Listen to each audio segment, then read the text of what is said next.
Камин домашний.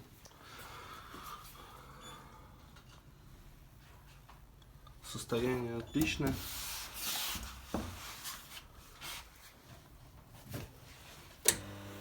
По функционалу 2 режима.